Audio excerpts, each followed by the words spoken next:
Right, everybody, welcome back.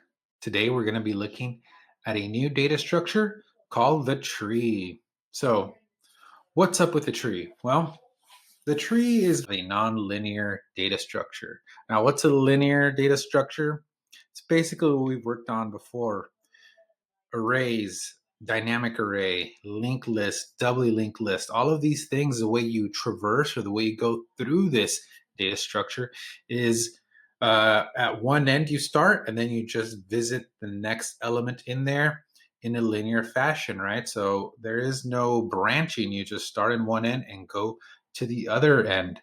Trees, on the other hand, are non-linear. What does that mean? That means that when you visit certain elements, there are paths, there are alternatives to take. And today, because we're looking at a binary tree, there will be two different paths that you can take. Conceptually, it looks like an upside down tree. That's why we have these pictures here, but it's not that kind of a tree. It just kind of looks like an uprooted tree. For every branch, you have two leaves, right? So we even use that kind of terminology. There are leaves. We'll talk about what a leaf specifically is. We'll talk about what a root is. But this tree has levels, it has depths. One thing you want to know right off the bat, the root of the tree is at a depth 0. So here we go. Here's some examples of binary trees, right? So we see that we have two different binary trees. Let me see if I can draw on this thing. And these trees are at different depths. So we said root was at depth 0. Is this going to work for me today? Yeah, there we go. The next is depth 1. This is depth 2. This even has a depth of 3, whereas this tree on the right only has a depth of 2. However, how many levels does the tree on the left have? It has 1, 2, 3. It has 4 levels with a depth of 3, and this has 3 levels with a depth of 2. So those are some important things to note. There's a quiz this week, and you're going to have to be able to answer those kinds of questions for the quiz. So the terms that we want to really get down, the top of the tree is called the root, and every tree only has a single root. Root has no parents. So if you start at a leaf and move up the tree, you will get to and eventually stop at the root, after you go up however many levels you need to hit the root. Every node can have a left child or a right child, so that's why the binary nature of the tree. If a node has no children, then you call it a leaf. Okay, so that's the leaf, a node that has no children. If we come back to this example, no children, no children, no children, no children, no children. This does have 2 children, so it is not considered a leaf. Over here, this has 1 child, therefore it is not considered a leaf, but these 2 don't have children, so they are considered a leaf. So, given the following tree, label the nodes as a root or a leaf. Keeping in mind that not every node has a label. So go ahead and pause it. And we're back. All right. What do we see here? All right, let's label some of these things. So our root, we said the root's at the very top. Therefore, this is our root. What about a leaf? Well, that has no children. So that is a leaf. This has no children. That is a leaf. No children. Also a leaf. Every other node is either the root or has a child. Okay? Let's move on. So if you have 2 nodes with the same parent, they are siblings. So 1 and 3 are siblings. 2 and 12 are siblings. 10 and 5, not siblings, right? They don't have the same parent. The depth of the node is how many times you move up the parents to reach the root, right? So again, you could just label the first level 0 and then kind of go down each level, labeling them like I did earlier. And here's a key point that's going to be super critical for the next lecture. Any node can be viewed as a root of a smaller tree. So any node that is a left child can be the root of a left subtree, and any node that's on the right, that node itself can be the root of a smaller right subtree. Last week we did a lot of stuff with recursion. This idea that you can take a big tree and break it down into smaller trees, that's where recursion is going to come into handy. So here's an example of a subtree diagram. Now if we're looking at this node here in particular, so this is the root of the entire tree, but if we look at this node, we can think of this as a root to this smaller tree, right?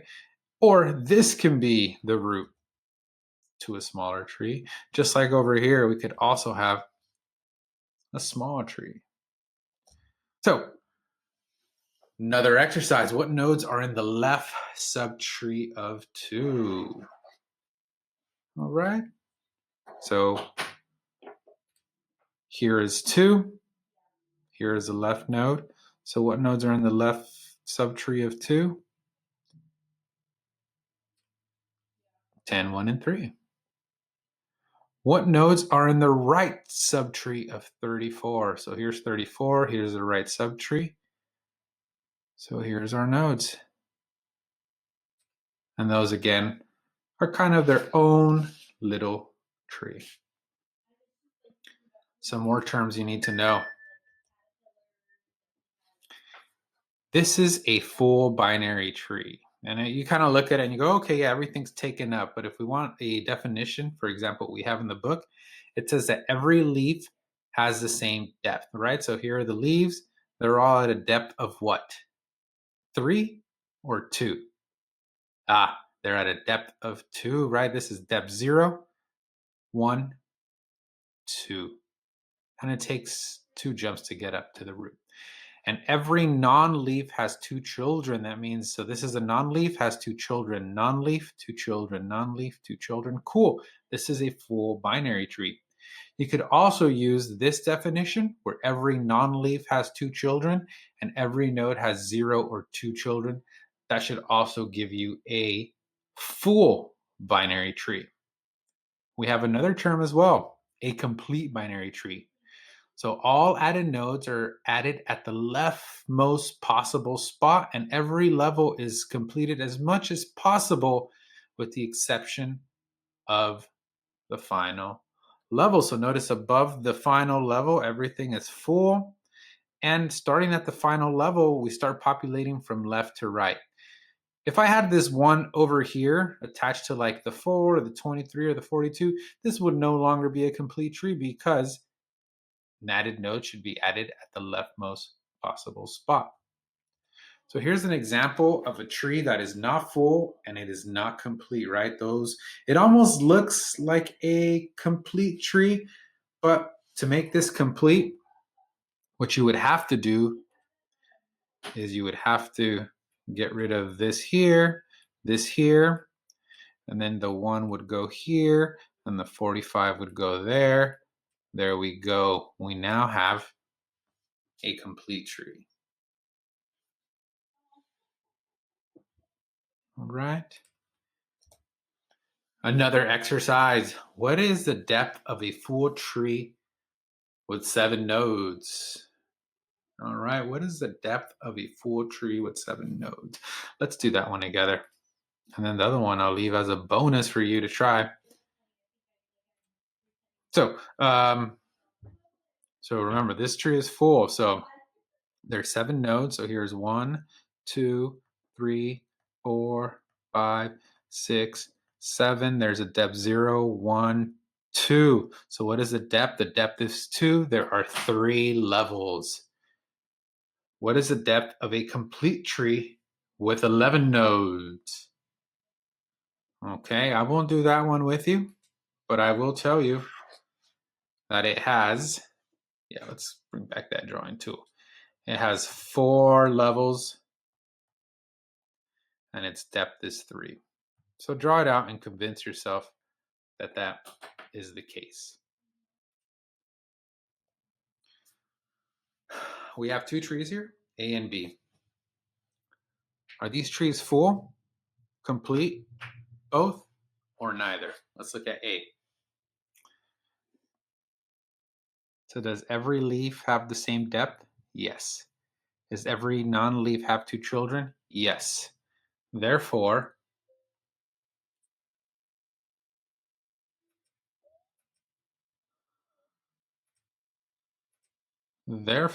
sorry about that.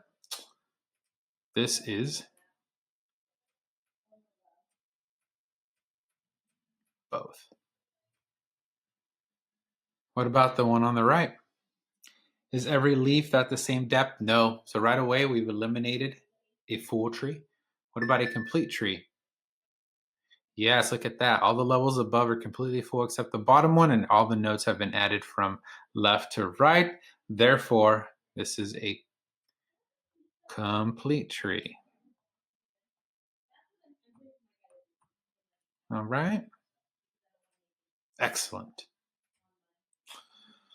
So trees are great. Trees are wonderful. Trees can do things like be used to represent a kind of diagram with yes or no questions, something like this. Now, how do we represent a tree in code, though? So you can use an array, something that looks like this. Okay, so algorithm, but in a tree structure. So we're storing it linearly. However, there are rules that we can use to find the children. For example, the root is always at index 0. Data of non-root nodes appears in index I of the array, and its parent is at location I minus 1 divided by 2. The node data in index I will have its left child at index 2i plus 1 and the right child at index 2i plus 2. Guys, I don't need you to memorize this, right? I just want to show you that it is possible to create an array, to create a tree using an array following these rules. Yeah, we can kind of prove it to ourselves right here. So let's say we were looking at this part right here in particular, LO. So L is at index 1. So therefore, if I'm looking for the left child, my formula is 2i plus 1. So I should find it at 2, I is 1 plus 1, which is 3. So 0, 1, 2, 3. There's my O. Oh, cool. And then the right child should be at 2i plus 2. So 2 times I, which is 1 plus 2. That gives us 4. 0, 1, 2, 3, 4. The R's match up. There you go. So you could use those rules, but we're not going to do that, right? The way we're going to work with this, rather than using an array-based implementation, which has some of the limitations that we have of just using an array, we're going to use a new type of node. A node that has a data field, a left link, and a right link. So this says right field, left field, but it should say left link, right link. I'll update that hopefully before I upload. We'll have a root pointer that always points to the root of the tree. And then we're going to build the tree from this pointer, kind of the same way we do a linked list. And it'll look something like this.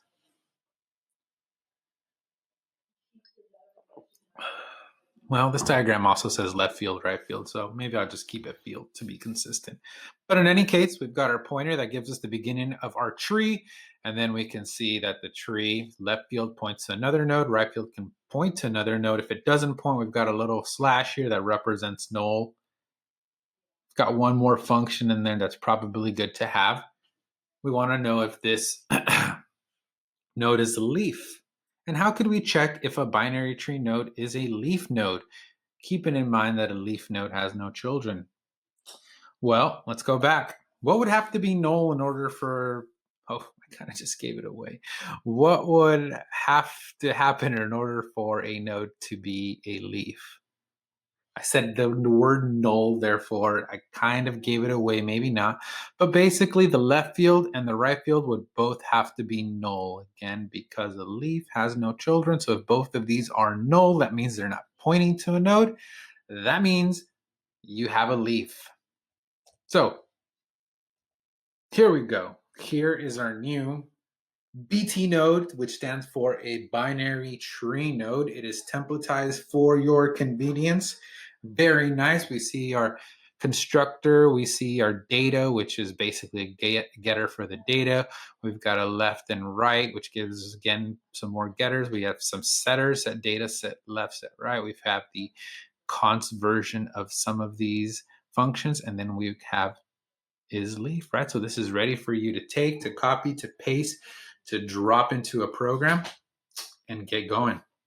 So what I would like you to do before you move on to the next lecture, I have a little exercise. So I want you to implement the binary tree node class. Okay. And by the way, this is the implementation, but basically take it and drop it into a program so you can start to create BT nodes. And then write a main. This is where the real work comes, where you manually create the following tree. Then in your main, write code that starts at the root and then goes to A and prints its data, then goes to T and prints its data, and so on and so forth. In the next lecture, I will show you a more efficient way of printing out the tree, but you might just be left here with code that says, like, root pointer, arrow, link. Oh, actually left. Oh, no, let's say this right. Root pointer, arrow left, arrow data, or root pointer, arrow right, arrow data, right? So that should get you an A and an E. But you should be able to drop that into a program. Should we do it? Let's do it. Let's try it real quick here. Let's not get too ahead of ourselves. Geez, I think I have it there. I don't want to take it all. Let's not take it all. Let's just grab this part here. And if you'd like to, for this example, you could kind of just take the BT node class and drop it into your driver. Why not, right? Let's not. But you could just create this, make it a class on its own. I should probably just do that so I don't set up a bad example. Let's do that. Let's not set up bad examples here. No need to do that. So a new class, hashtag pragma once, drop it in there, save it. What will this be called? BT node. So we had some issues with the .tpp, right? Some stuff wasn't working for students. We ended up doing the whole implementation in the header file, so that's totally fine. No worries about that here. I've implemented it within the header file. And anyway, so we should be good here. btnode.h. Cool. But here we go. I'm going to create a new BT node, and this is templated, so I have to give a data type. I want to store letters, so it's char root pointer is equal to a new BT node. And I have to indicate the type, right?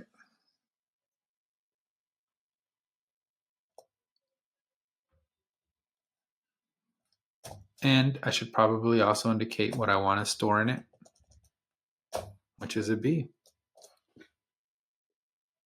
Awesome. Let's compile this just to make sure that that's running okay.